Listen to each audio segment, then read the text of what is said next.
ሻሎም ተማሪዎች እንደምን ቆያችሁ? እግዚአብሔርን እናመሰግናለን። ባለፈው ትምህርት አንድ የክርስቲያናዊ ስነ ምግባር መጀመራችን ይታወሳል።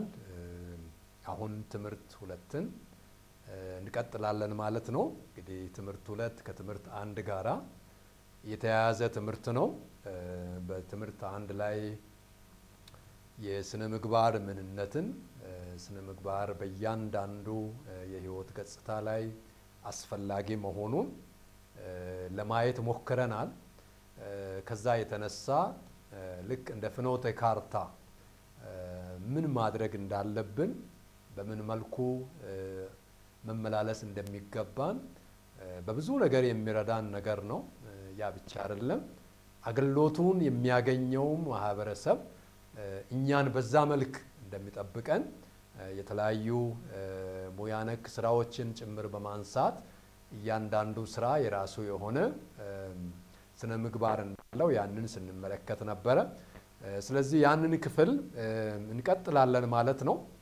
እንግዲህ ስነ ምግባር በዓለም አቀፍ ደረጃም ይሁን በሀገር አቀፍ ደረጃ ወይም በአካባቢ ደረጃ ሰዎች የእርስ በርስ ግንኙነታቸውን የተሳለጠ እንዲሆን ወይም ጤናማ እንዲሆን መቀባበል እንዲኖር የሚያስችል በጣም ትልቅ መሳሪያ ነው ማለት ነው። ምክንያቱም ባህል የሌለው ህዝብ የለም፣ ስርዓት የሌለው ወግ የሌለው ማህበረሰብ ስለሌለ ሁሉም የሰው ልጅ በዛ ስርዓት መመላለስ ይፈልጋል። አንዳንድ አካባቢ ላይ አንዳንድ የሰሟቸው ነገሮች የሚገርሙ ናቸው። ለምሳሌ ጫት በመቃም ባህሉ የሚፈቅድለት ህዝብ ካለ ሌላ ጫት ማይቅም ሰው ሲያዩ በጣም ይገረማሉ። እንዴት ነው ማትቅመው? ለነሱ በጣም አነጋጋሪ አይነት ሊሆን ይችላል። ምክንያቱም እነሱ የለመዱት ያንን ህይወት ነው። እነሱ ከደም ስራቸው ጋር ተያያዘ ነው። ስለዚህ ማንም ሰው በዚህ ጉዳይ ላይ ምንም ያነሳው ጥያቄ የለም። ይሄ በጣም ተራና ቀላል የሆነ ነገር ነው። ስለዚህ ስነ ምግባር እጅግ በጣም ወሳኝ የሆነ ነገር ነው። እንድንቀባበል የሚያስችል ነው፣ የሚያስተዳድረን ነው፣ የሚያግባባን ነው። ከዛ አንፃር በጣም ቦታ ሰጥተን ልናስብበት ይገባል ማለት ነው። እንግዲህ አንዳንድ ሰዎች የተለያየ ሀሳብ ያነሳሉ።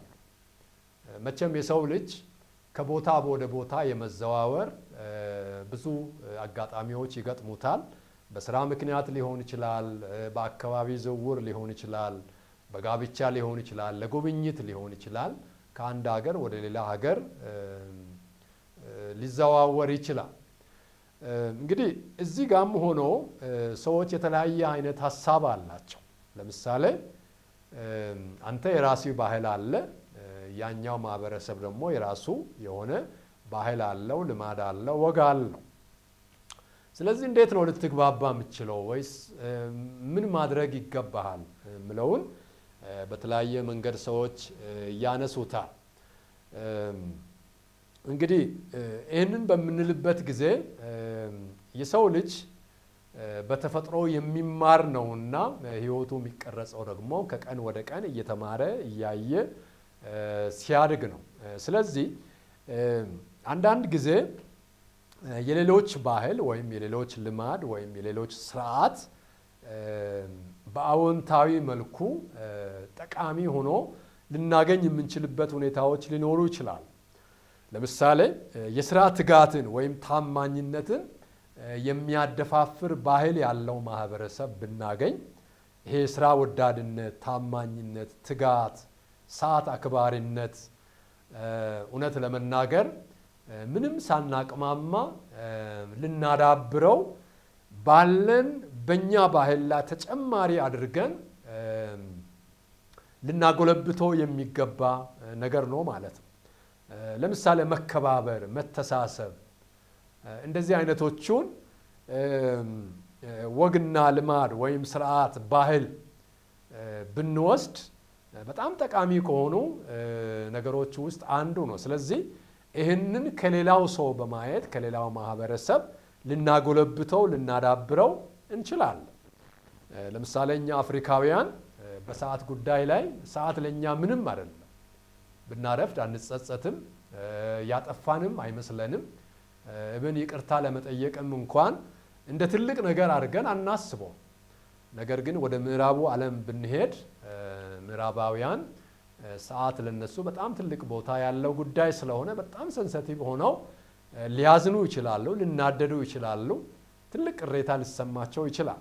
እንግዲህ ይሄ በዛ ማህበረሰብ እና በዚህኛው ማህበረሰብ መካከል የተፈጠረ የስነ ምግባር ልዩነት ወይም የእድገት ወይም የአስተሳሰብ ልዩነት ነው ማለት ነው። ስለዚህ የሰው ልጅ የተለያዩ ስነ ምግባሮችን ከሌላው ማህበረሰብ ሊማር ይችላል። ቋንቋ ሊማር ይችላል፣ ሙያ ሊማር ይችላል፣ የተለያዩ እውቀቶችን ከሌላው ሊማር ይችላል ማለት ነው።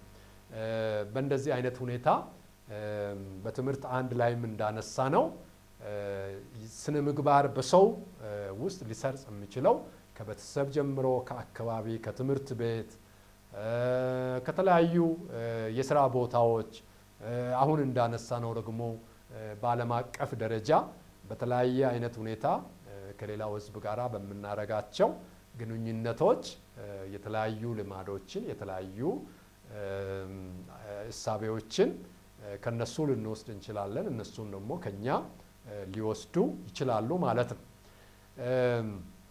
አንዳንድ ሰዎች ስነ ምግባርን በተለያየ መንገድ ከፍለው ለማየት ይሞክራሉ።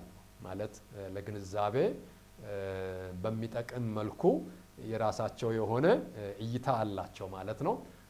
እርግጥ ሁሉንም መዘርዘር አንችልም።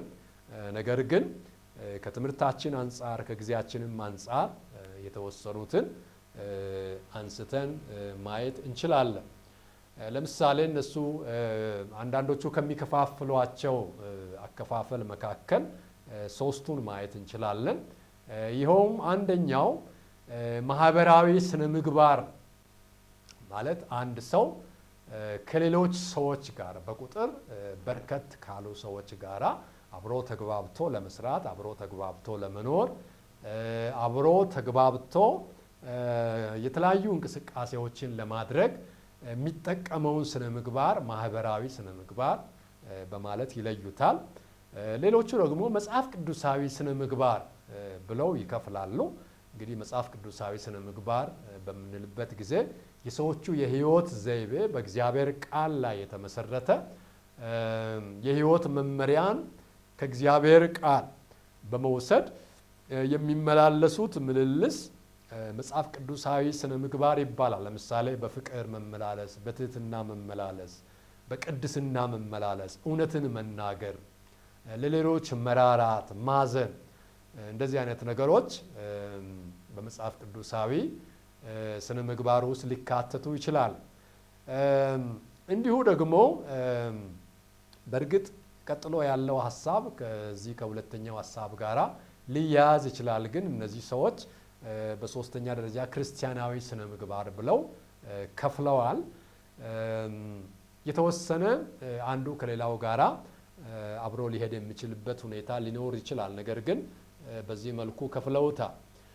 የመጀመሪያውን እንመልከት። ማህበራዊ ስነ ምግባር ሲባል ምን ምን ነገሮች በውስጡ አሉ ምለውን እናያለን። እንግዲህ ማህበራዊ ስነ ምግባር በምንልበት ጊዜ ሰዎች እርስ በእርስ በስራ ቦታቸው ሊሆን ይችላል፣ በንግድ ቦታ ሊሆን ይችላል፣ ተማሪዎች በትምህርት ቤት ሊሆን ይችላል፣ ቤተሰብ ከቤተሰብ ጋራ በሚያሳልፍበት ጊዜ ሊሆን ይችላል። በእነዚህ ቦታዎች ላይ የሚጠበቁ ስነ ምግባሮች ምን ምን እንደሆኑ እነዚህን የሚዳስስ ወይም እነዛን የሚያጠቃልል የስነ ምግባር አይነት ነው ማለት ነው። እንግዲህ ይህንን በምንልበት ጊዜ ስነ ምግባር ሃይማኖትን፣ ቀለምን፣ ጾታን፣ እድሜን እንዲሁም ደግሞ የሰዎችን የኢኮኖሚ ሁኔታ ሚለይ አይደለም። አንድ ማህበረሰብ ውስጥ በምንሆንበት ጊዜ በእድሜ የተለያየን ልንሆን እንችላለን፣ በቀለም የተለያየን ልንሆን እንችላለን፣ በሙያ የተለያየ አይነት የተለያዩ ችሎታዎች ሊኖሩ ይችላል። ይሁንና ግን በጋራ የገነባነው ስነ ምግባር ሀብታሙንም ድሃውንም ሴቱንም ወንዱንም ወጣቱንም ሽማግሌውንም እኩል በአግባብ መመላለስ እንዲችል ወይም ተሳስቦ መኖር እንዲችል ያስችለዋል ማለት ነው። ለምሳሌ በአንድ መስሪያ ቤት 50 ሰራተኞች ቢኖሩ 50ውንም ሰራተኞች ሊገዛ የሚችል ወይም በአግባቡ እንዲመላለሱ የሚያስችል ስነ ምግባር ይኖራል ማለት ነው። ወይም ባህል ልማድ እንበለው ወይም ወግ እንበለው። ስለዚህ በዛ መሰረት እነዚህ ሰዎች ስራቸውን ይተገበራሉ፣ እርስ በርሳቸው ይተሳሰባሉ። የድርጅታቸውን ወይም የመስሪያ ቤታቸውን ደህንነት ወይም የመስሪያ ቤቱን ዋናውን ግብና ራዕይ ለማስፈጸም ይተጋሉ ማለት ነው። ስለዚህ በጾታ፣ በእድሜ፣ በእውቀት በተለያዩ ነገሮች ልዩነት የሚያደርግ ሳይሆን ማህበረሰቡን አንድ ላይ የሚገዛ ነው ማለት ነው። ስለዚህ በሰዎች ህይወት ሚዛንን በማስቀመጥ ወይም ስታንዳርድ በማውጣት ሰዎች እንዲገዙበት ለጋራ ጥቅም እንዲያውሉ የሚያስችል ስርዓት ነው ማለት ነው። ስለዚህ ማህበራዊ ስርዓት በምንልበት ጊዜ በዚህ መልኩ ሰዎች ይተዳደሩበታል፣ ይመሩበታል ማለት ነው። ስለሆነም እንግዲህ ለማንኛውም ሰው ለአማኝ ሊሆን ይችላል፣ ላላመነ ሰው ሊሆን ይችላል፣ ያ በአንድ ማህበረሰብ ውስጥ ያለ ስነ ምግባር እነዚህን ሰዎች ይገዛቸዋል ማለት ነው። ስለዚህ በህብረተሰቡ የጋራ ስምምነት በመመስረት አገልግሎት የሚሰጥ ሰዎችን የሚመራ ስርዓት ነው ማለት ነው። ሌላው አንድ ማየት የሚያስፈልገን የስነ ምግባር በያኝ ነገሮች። ይሄን ስንል ምን ማለት ነው? ይሄ ስታንዳርድ የምለው ነገር ምናልባት ጥሩ ገላጭ ሊሆን ይችላል። ስታንዳርድ በምንልበት ጊዜ ለሙቀት መለኪያ፣ ለቅዝቃዜ መለኪያ፣ ለተለያዩ ነገሮች ሰዎች ስታንዳርድ ያወጣሉ። በዛ ስታንዳርድ መሰረት ነገሮችን ሊለኩ ወይም ብያኔ ሊሰጡ የራሳቸውን የሆነ ትንተና ሊያደርጉ ይችላሉ እና በዚህ መልኩ እነዚህ በያኝ የሆኑ ወይም ደረጃ የሚሰጡ ነገሮች በተለያየ መልክ ለማቅረብ ሞክረዋል አንዳንድ ሰዎች። ለምሳሌ 3 አውታሮች ብለው ይይዛል። እነዚህ በያኝ የሆኑ ወይም ስታንዳርድ ሆነው ሊያገለግሉ የሚችሉት በዚህ መልኩ ይታያሉ ማለት ነው። እነዚህን ነገሮች እስኪ እንመለከታለን። ለምሳሌ ፍጻሜያዊ ስነ ምግባር ወይም ቴዎሎጂካል ኢቲክስ ተብሎ ይታወቃል። አንደኛው እንግዲህ ይሄን በምንልበት ጊዜ በግሪክ ቴሎሎ ማለት ፍጻሜ ወይም መጨረሻው እንደማለት ነው። የአንድ ነገር ፍጻሜ ወይም መጨረሻ እንደማለት የሚወሰድ ነገር ነው። በዛ መልኩ ነው የሚታየው። ስለዚህ የመጀመሪያው የዚህ መሪ ሀሳብ አስተዋቂ የሆነው ሰው አርስቶትል የሚባለው የግሪክ ፈላስፋ ነው። ይሄ ሰው ነገሮችን በእንደዚህ አይነት መልክ ይመለከታቸዋል። ስለዚህ እንደ አርስቶትል አገላለጽ ፍጻሜያዊ ስነ ምግባር መገለጫው ከአንድ አይነት ንድፍ ወይም ዓላማ ጋር የሚሄዱ ነገሮች ናቸው ብሎ ነው ይሄ ሰው የራሱን የሆነ ማብራሪያ ወይም ትርጓሜ የሚሰጠው ማለት ነው። የአንድን ነገር ፍጻሜ ወይም መጨረሻ በማየት ለዛ ጉዳይ ሰዎች የሚይዙት የስነ ምግባር ስርዓት ወይም ወግ በዚህ መልኩ በአርስቶትል ታይቷል ማለት ነው። ሌላው ፍጻሜያዊ ወይም ቴዎሎጂካል ስነ ምግባር ምናልባት ሶስቱንም እንዲሁ ለማየት ያህል ግብራዊ ወይም ዲኖሎጂካል ተብሎ የተጠራ አጠራር ነው። ሌላው አንጻራዊ ስነ ምግባር የሚባለው ደግሞ ሪሌሽናል በመባል የሚታወቅ ነው። አንዱን ከሌላው ጋራ በማነጻጸር የሚወሰድ አይነት የስነ ምግባር አይነት ማለት ነው። ስለዚህ ፍጻሜያዊ ግብራዊ ወይም አንጻራዊ ስነ ምግባር በመባል በሶስት ይከፈላል ማለት ነው። እነዚህን እናያቸዋለን ማለት ነው። እንግዲህ እንደ አርስቶትል አባባል ጥበብና ሳይንስ መጠይቅ እያንዳንዱ ተግባር ወይም ዓላማ ያነጣጠረው በአንድ አይነት መልካም ነገር ላይ ነው ይላል። እንግዲህ በሱ እሳቤ እነዚህ ነገሮችን ለማድረግ ሰዎች ራሳቸውን የሚያነሳሱት ከዛ ከሚያስቡት ነገር አንድ የሆነ መልካም ነገር ለማየት ወይም ለማውጣት በማሰብ ነው ብሎ ነው የምናገረው። እሱ የተጠቀመውን የእንግሊዘኛውን ሐሳብ አነበዋለሁ። እንደዚህ ነው የምለው theological approach is having to do with the design of the purpose of something ብሎ ነው የምናገረው። እንዲሁም ደግሞ እንደዚህ ይላል every art and every scientific inquiry and similarly every action and purpose may be said to aim at some good point ይላል።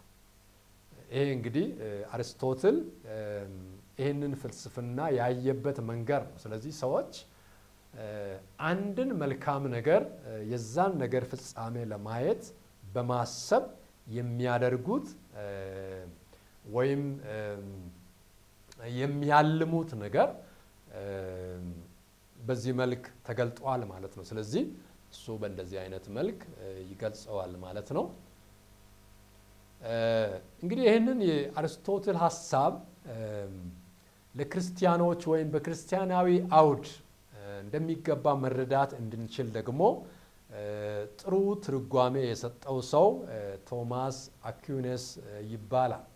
ይሄ ሰው የዚህ አርስቶትልን ሐሳብ እንዴት በክርስቲያናዊ አውድ ይህንን ነገር መጠቀም ወይም ማየት እንደምንችል ሐሳብና ግንዛቤ የሰጠ ሰው ነው።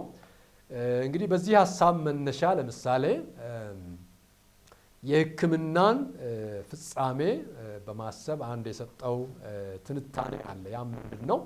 የሕክምና ሙያ ሲመሰረት ትልቁ ሐሳብ ያለው በሰዎች ሕይወት ላይ ወይም በሰዎች አካል ላይ ጤናን ከማምጣት ጋር የተያያዘ። ስለዚህ ቅድም እንዳነሳነው አርስቶትል የሆነ አንድ መልካም ነገርም ለማውጣት ወይም የሆነ አንድ መልካም ነገር ለማግኘት ታስቦ የሚደረግ ነገር ነው ብሎ ነው የሚያነሳውና ስለዚህ እንግዲህ የሕክምና ጽንሰ ሐሳብ በምናነሳበት ጊዜ በሰዎች አእምሮ ላይ ሊሆን ይችላል፣ በሰዎች ስነ ልቦና ላይ ሊሆን ይችላል፣ በሰዎች ማህበራዊ ህይወት ላይ ሊሆን ይችላል። የሰዎችን ጤና መመለስ፣ ሰዎችን ጤናማ ማድረግ በዚህ መልክ ሊታይ ይችላል የሚለውን ሐሳብ ያነሳል ማለት ነው። ስለሆነም እንግዲህ ይህኛው ስነ ምግባር አይነት በያኝ መሪ ምንም ቢሆን ምን የሚደረገው ነገር በዋናነት የሚታሰበው ፍጻሜውን ከግምት ውስጥ በማስገባት ነው። ምን ሊሆን ይችላል ወይም ምን ውጤት ነው ሊያስመጣ የሚችለው የሚለውን ነገር ግምት ውስጥ በማስገባት የሚወጣ የስነ ምግባር አይነት ነው ማለት ነው። ስለዚህ በዚህ መልክ ይበየናል ወይም ይታያል ማለት ነው። ሌሎች ሐሳቦችን እንግዲህ አያይዘን እንመለከታለን።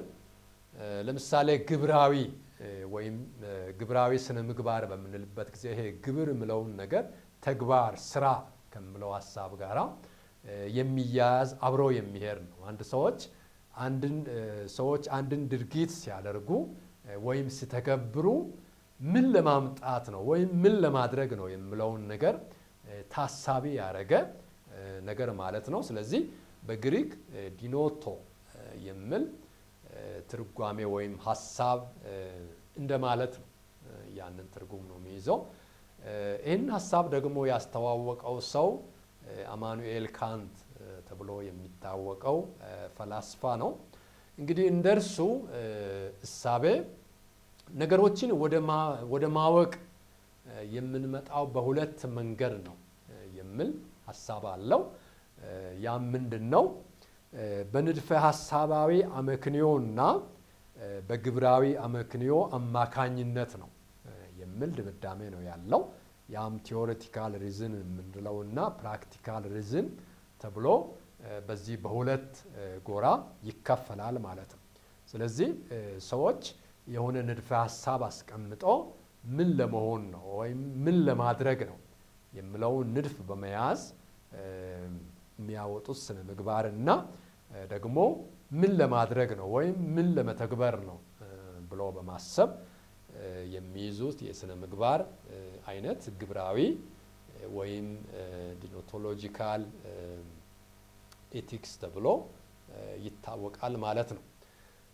እንግዲህ ንድፈ ሐሳባዊ አመክንዮ በምንልበት ጊዜ እንግዲህ የተፈጥሮ ህግጋትን ወይም የሰውን ባህሪ እንዴት እንደሚገዛ ወደ ማወቅ የምንመጣበት አይነት ፍልስፍና ነው ማለት ነው። ሰዎች እንግዲህ የተፈጥሮ ባህሪ አላቸው። ያንን የተፈጥሮ ህግ በመጠቀም ሰዎች ወደ ተሻለ ነገር ወይም የተሻለ ነገር ለማድረግ እንዴት ነው ወደዛ ደረጃ ሊመጡ የሚችሉት የሚለውን ነገር ለማየት የሚያስችል አይነት ፍልስፍና ነው ማለት ነው። ስለዚህ በዚህ ሐሳብ የምርጫ ነገር ማለት ይሄ የምርጫ ነፃነት የሚባል ነገር የለም። ያ ማለት ነገሮች ቀድሞ ታስቦ ፍጻሜያቸው ወይም ውጤታቸው ታስቦ የሚደረግ ነገር ነው ማለት ነው። ስለዚህ ምርጫ የለውም ማለት ነው። ኦልሬዲ የታሰበ ወይም ውጤቱ እንዲህ ሊሆን ይችላል ተብሎ የሚገመት ነገር ነው ማለት ነው። ግብራዊ አመክንዮ በዚህ ስር ውስጥ አንዳንድ ነገሮችን እንመለከታለን። እንግዲህ ግብራዊ አመክንዮ ወይም ፕራክቲካል ሪዝን የሚለውን ነገር በምናይበት ጊዜ ሰዎች እንዴት አድርገው በህልናቸው ዳኝነት የህልናን ዳኝነት በመጠቀም ምርጫቸውን እንደሚወስኑ የተሻለ ነገር ለማድረግ ጥንቃቄ የተሞላው ነገር ለማድረግ እንደሚችሉ ያንን ለማየት የሚያስችል አይነት የስነ ምግባር አይነት ነው ማለት ነው። እዚህ ጋር እንግዲህ አንድ ነገር ማንሳት ይቻላል። ለምሳሌ አልኮል ስለመጠጣት ሲታሰብ አንድ ሰው ከዚህ ጋር አያይዞ የሚያየው ነገር አለ። አልኮል በሚጠጣበት ጊዜ አልኮሉ በሰውየው ላይ የሚያመጣው የባህሪ ለውጥ ይኖራል። ስለዚህ ባህሪ ለውጥ እንደሚያመጣ ኦልሬዲ ይታወቃል። ከዚህ የተነሳ ሰዎች በህሊና ዳኝነታቸው የሚያስቡት ነገር አለ። ለምሳሌ አንዳንድ መኪና ቦርድ ላይ ማስታወቂያዎችን እናያለን። ያ ምንድን ነው የምለው ከጠጡ አይንዱ የሚል ማስታወቂያ እንመለከታለን። ያ ግልጽ የሆነ አንድ እሳቤ አለ ማለት ነው። የጠጣ ሰው ብነዳ ምን ሊያስከትል እንደሚችል ይታወቃል ማለት ነው። ስለዚህ እንደዚህ አይነቶቹ ሐሳቦች ግብራዊ የሆነ አመክንዮ ውስጥ የሚካተቱ ወይም ፕራክቲካል ሪዝን ተብሎ በሚጠራው ስነ ምግባር ውስጥ የሚገቡ ናቸው ማለት ነው። ስለሆነም የንድፈ ሐሳባዊ አመክንዮ የሚነግረን የአልኮል ፍጆታ ውጤት በሰውነት ላይ ምንድን ነው የሚያስከትለው የሚለውን ነገር ሰዎች አስቀድመው እንዲገነዘቡ ያስችላል ማለት ነው። ለምሳሌ በቀላሉ አንድ አልኮል የጠጣ ሰው የሚያሳየውን ባህሪ የሚያደርገውን ድርጊት በቀላሉ ማወቅ ይቻላል። ራሱን የማይቆጣጠር ሊሆን ይችላል። በትዕቢት ሊሞላ ይችላል። ሊሳደብ ይችላል። ገደል ውስጥ ሊገባ ይችላል። የተለያዩ አይነት ድርጊቶችን ሊያደርግ ይችላል። ስለዚህ ይሄ ውጤት ሊመጣ እንደሚችል ይታወቃል ማለት ነው። ስለዚህ ያንን ግንዛቤ ውስጥ በማድረግ የሚወሰድ የስነ ምግባር አይነት ነው ማለት ነው። እንግዲህ እንደ ካንት ትንታኔ መልካም የሆነው ነገር እርሱ የግብረ ገብ ህይወት ግብ ነው የሚል ድምዳሜ ነው ይሄ ሰው የሚወስደው። እንግዲህ ካንት የተባለው ፈላስፋ መልካም የሆነው ነገር እርሱ የሚታሰበው ግብ ነው ብሎ ነው የሚያስበው። በሱ እይታ ወይም በሱ እሳቤ በዛ አይነት መልክ ነው የሚያየው ማለት ነው። የዚህ ነገር መዳረሻ ወይም የመጨረሻ ውጤቱ ይህ ነው ሊሆን የሚችለው ብሎ ሰዎች እንዲያስቡ ያስችላል ማለት ነው። እንግዲህ እንደርሱ ድምዳሜ ሉቅ የሚሆነውን መልካም ወይም በጎ ነገር ወይም ሱፕሪም ጉድ ለማግኘት የፍለጋችን ትኩረት ማድረግ የምንችልባቸው 3 አቅጣጫዎች አሉ ብሎ ነው ይሄ ሰው የሚያስበው። እንግዲህ እዚህ ጋር ይህንን በምንልበት ጊዜ ሰዎች ማለት እነዚህ ፈላስፋዎች በዘመናቸው የሚያስቡት የራሳቸው ነገር አለ። አንድ ያልታወቀ አንዳንዶች ለምሳሌ ይሄ እግዚአብሔር የሚለውን ነገር አንድ ያልታወቀ ኃይል አለ፣ ያ ኃይል ነው ይህንን የሚያደርገው የሚል አይነት የራሳቸው ግንዛቤ ይዘው የተለያዩ ነገሮችን ይተነትናሉ። እዚህ ጋርም የምንመለከተው እነዚህ ሰዎች በአእምሯቸው የሚያስቡት ነገር አለ። በተለይ 3 ነገሮችን ያነሳል። አንዳንድ ለምናስባቸው ነገሮች እነዛን ነገሮች እንድናስብ የሚያደርጉ ነገሮች እነዚህ ናቸው ብሎ 3 ነገሮችን ያነሳል። አንደኛው እግዚአብሔር ነው ብሎ ነው የሚያነሱት። ሁለተኛው ነፃነት ነው ብሎ ያነሳሉ። ሶስተኛው አለመሞት ነው ብሎ ያነሳል። እነዚህን ምን ማለት እንደሆነ እያንዳንዳቸውን በዝርዝር እንመለከታለን። ለምሳሌ እግዚአብሔር ነው ስሉ ምን ማለታቸው ነው የሚለውን ማየቱ በጣም ጥሩ ሊሆን ይችላል። ስለዚህ እንግዲህ በዚህ ፍልስፍና እግዚአብሔር የተባለው የሰው ልጆች ከራሳቸው ችሎታ ወይም በራሳቸው ማንነት መልካም የሆነውን ነገር ሊደርሱበት ስለማይችሉ ወይም ሊያደርጉ ስለማይችሉ ይሄ እግዚአብሔር የተባለው እሱ ያስፈልጋል፣ እርሱ ነው መልካምን ነገር እንድናደርግ የሚያስችለው የሚል አይነት ግንዛቤ ወይም እሳቤ አላቸው ማለት ነው። ስለዚህ ይሄ የምናስበውን መልካም ነገር ለማድረግ ወይም ወደዛ ለመድረስ እግዚአብሔር ያስፈልጋል የሚል የራሳቸው የሆነ እይታ አላቸው ማለት ነው። ስለዚህ ያንን እንድናስብ የሚያስችለን እግዚአብሔር ነው የሚል ነገር ያስባሉ። ስለዚህ ቢቻል እርሱን ማወቅ እርሱን ማግኘት ከቻለን ይሄ የምናስበውን በጎ ነገር ወይም መልካም ነገር ማድረግ ይቻላል ብለው ያስባሉ ማለት ነው። ሁለተኛው ነፃነት ምለው ነው። እንግዲህ ነፃነት ምለው በእነዚህ ሰዎች አስተሳሰብ ነፃነት የተባለው ምክንያቱ የሰው ልጆች መልካም ነገርን ሊደርሱበት ከቻሉ ወይም ለመድረስ ከቻሉ ሊመርጡት የሚገባው ነገር እርሱ ነው። ስለዚህ ነፃነት ያስፈልጋል የሚል የራሳቸው የሆነ እይታ ስላላቸው ይህንን እንግዲህ በሁለተኛ ደረጃ ላይ አስቀምጠዋል ማለት ነው። በዚህ መልኩ ያ በጎ የተባለውን ወይም በጎ ነው የተባለውን ነገር ለማግኘት በዚህ መንገድ ማየት ያስፈልጋል የሚል የራሳቸው እይታ አላቸው ማለት ነው። አለመሞት የሚለውን ሀሳብ በምናነሳበት ጊዜ ቅድም እንዳየነው ይሄም ሰዎች ሊደርሱበት ማለት ይሄ ነው ብሎ ለማብራራት እና ለመናገር የሚያስቸግራቸው ነገር ነው። ነገር ግን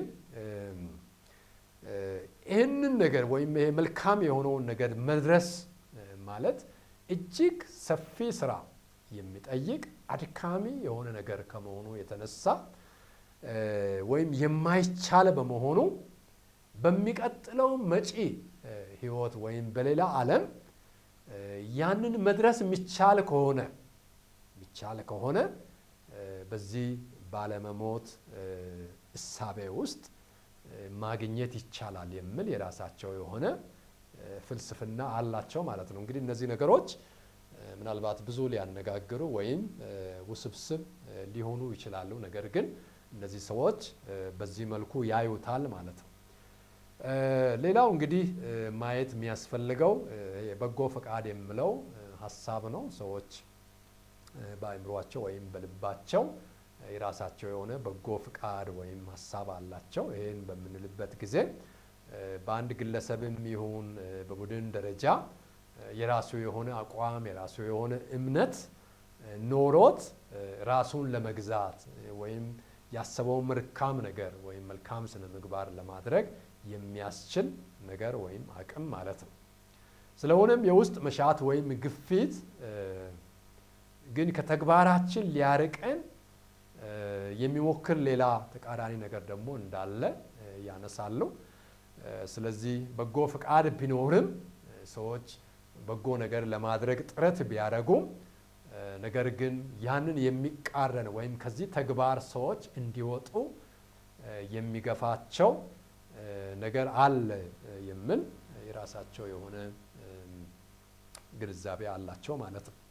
ስለዚህ የትኛውም ሰብአዊ ድርጊት ከግብረ ገብ አኳያ መልካም የሚሆነው ለግብር ሲባል ነው ብለው ነው እነዚህ ፈላስፋዎች የሚያስቡት። ስለዚህ መልካም ግብር ወይም መልካም ስነ ምግባር ማድረግ የሚያስፈልገው ሰዎች ያን እንዲያደርጉ ስለሚጠበቅባቸው የሚል የራሳቸው የሆነ ግንዛቤ አላቸው ማለት ነው። አንድ ምሳሌ ማንሳት ይቻላል። እንግዲህ ሰዎች የዝምድና ትስስር ይኖራቸዋል፣ ጓደኝነት ይኖራቸዋል፣ የተለያየ የራሳቸው የሆነ ታሪካዊ ትስስር ሊኖራቸው ይችላል እና ለምሳሌ አንድ ጓደኛውን ታሞ ሊሆን ይችላል ወይም በጣም ወሳኝ በሆነ ችግር ውስጥ ወድቆ ሊሆን ይችላል። ጓደኛው አእምሮ ወይም ህልናው የሚያውቀው አንድ ነገር አለ። ይህንን ጓደኛውን በተቸገረበት ሰዓት መርዳት፣ ምናልባት ወድቆ ቢሆን ማንሳት የዚህ ሰው ግብር እንደሆነ ወይም የሚጠበቅበት ተግባር እንደሆነ ያውቃል።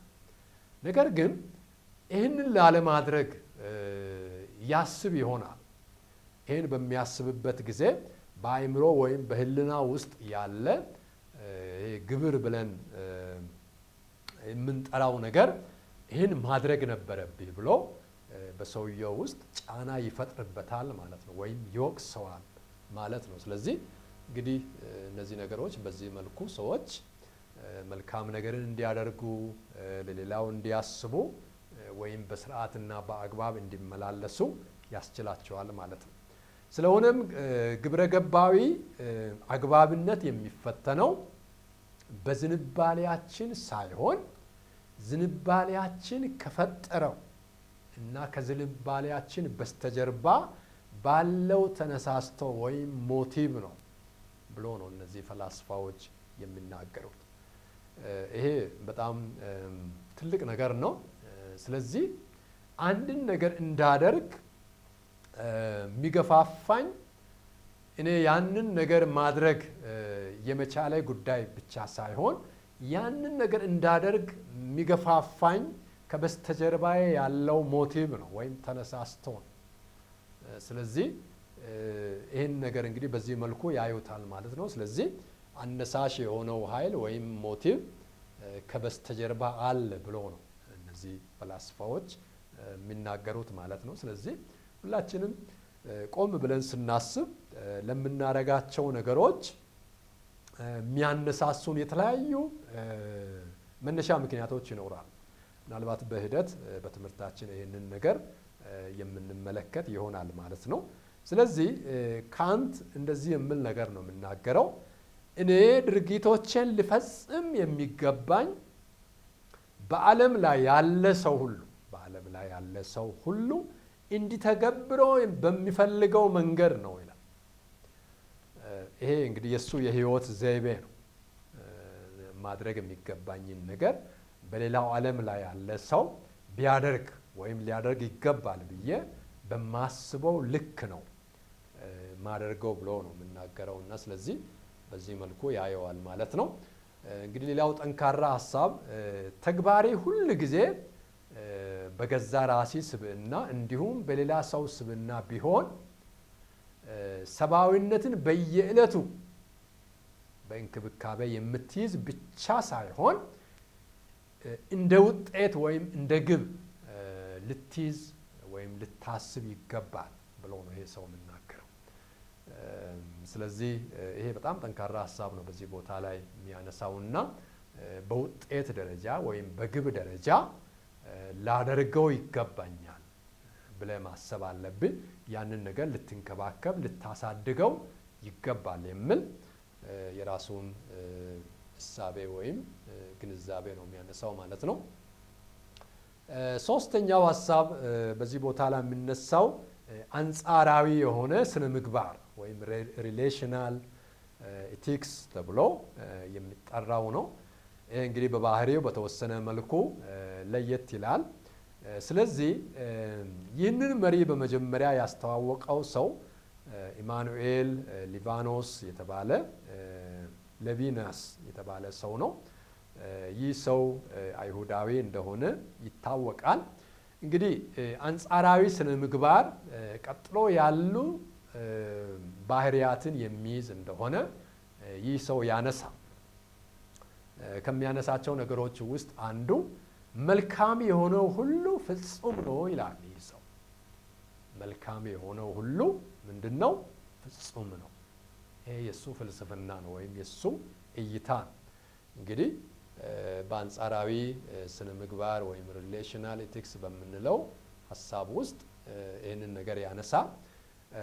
ይሄ ሰው መልካምን መሻትና መፈለግ የፍልስፍና ሁሉ ማዕከል ነው ወይም የፍልስፍና ሁሉ ማዕከላዊ ጥያቄ ነው ብሎ ነው የሚያነሳው።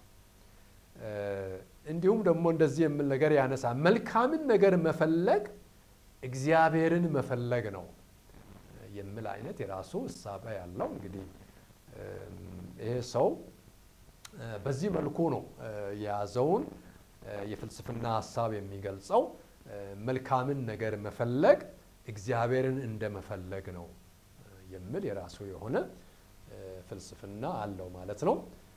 ሌላው የግለሰቦች ከሌላው ሰው ልዩ መሆን፣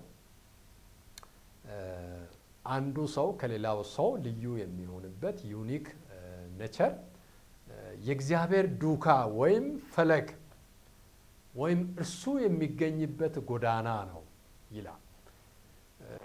ፍልስፍናው እንግዲህ ትንሽ ጠንከር ያለ ነው። በዚህ መልኩ ነው የሚገልጸው ማለት ነው። እንግዲህ እግዚአብሔርን የምናገኘው በቀጥታ ሳይሆን በዱካው ነው ብሎ ያምናል። ምናልባት ነሳ ይሄ ሐሳብ መጽሐፍ ቅዱሳዊ ቃል ወይም ሐሳብ ላይሆን ይችላል፣ አይደለም። ነገር ግን በዚህ ሰው እይታ እሱ ስነ ምግባርን በሚያስብበት ጊዜ ወይም ስለ መልካም ነገር በሚያስብበት ጊዜ በዚህ መልኩ ነው የሚያየው። ይሄ መልካምን ነገር መፈለግ እግዚአብሔርን መፈለግ ነው። እነዚህ ነገሮችን የምናገኘው በቀጥታ ሳይሆን የእግዚአብሔርን ዱካ ተከትለን ከሱ ዱካ በስተጀርባ ነው የሚል የራሱ የሆነ እይታ አለው ማለት ነው። እንግዲህ በዚህ መልኩ ይህ ሰው ሐሳቦችን ያቀርባል ማለት ነው። ሌላው ሶስቱ የስነ ምግባር በያኝ መሪዎች በመካከላቸው ያለ አንጻራዊ መመሳሰሎች ምን ምን እንደሆኑ እንመለከታለን። እንግዲህ እነዚህን ሶስት ነገሮች ቅድም ለማንሳት ሞክረናል።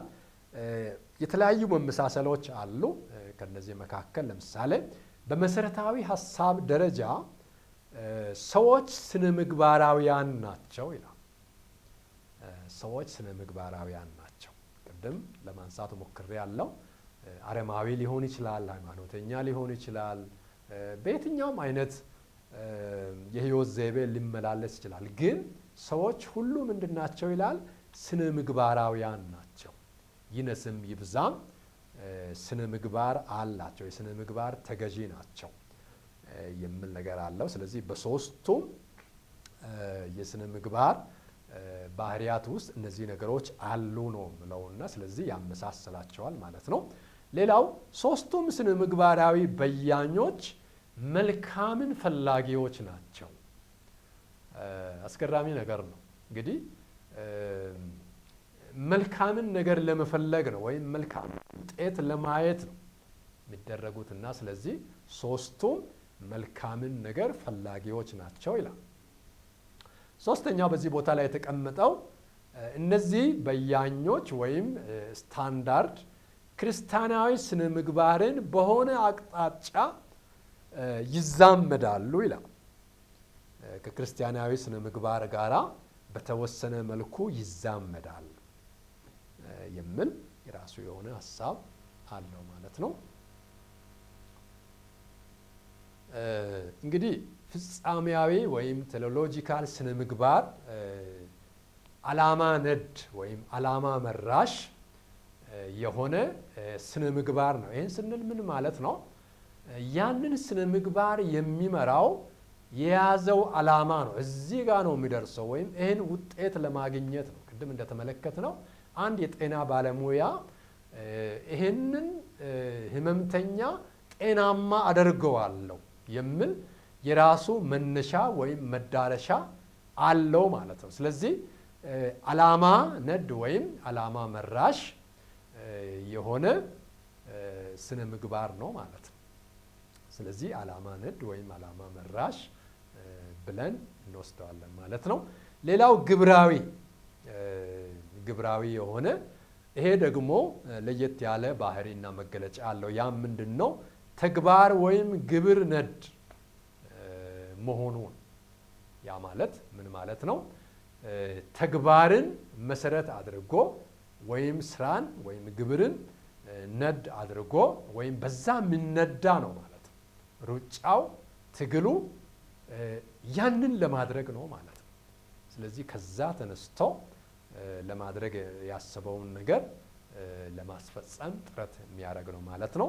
ሶስተኛውና አንጻራዊ ሪሌሽናል የምንለው ዝምድና ወይም ግንኙነት ነድ የሆነ ያ ማለት እሱን የሚነዳው ወይም የሚመራው ነገር የሆነ ግንኙነት ያለው ነገር።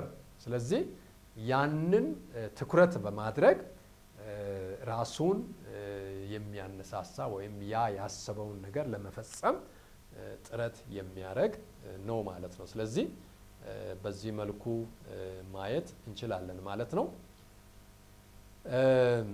ሌሎች የተለያዩ ዝርዝር ሐሳቦች አሉ። ምናልባት ከጊዜ አንጻር ይሄንን አሁን መጀመሩ ምናልባት ብዙ ነገር እንዳናይ ከጊዜ አንጻር ውስን ስለምንሆን በሚቀጥለው በትምህርት 3 ላይ ማየት እንችላለን ብዬ አስባለሁ።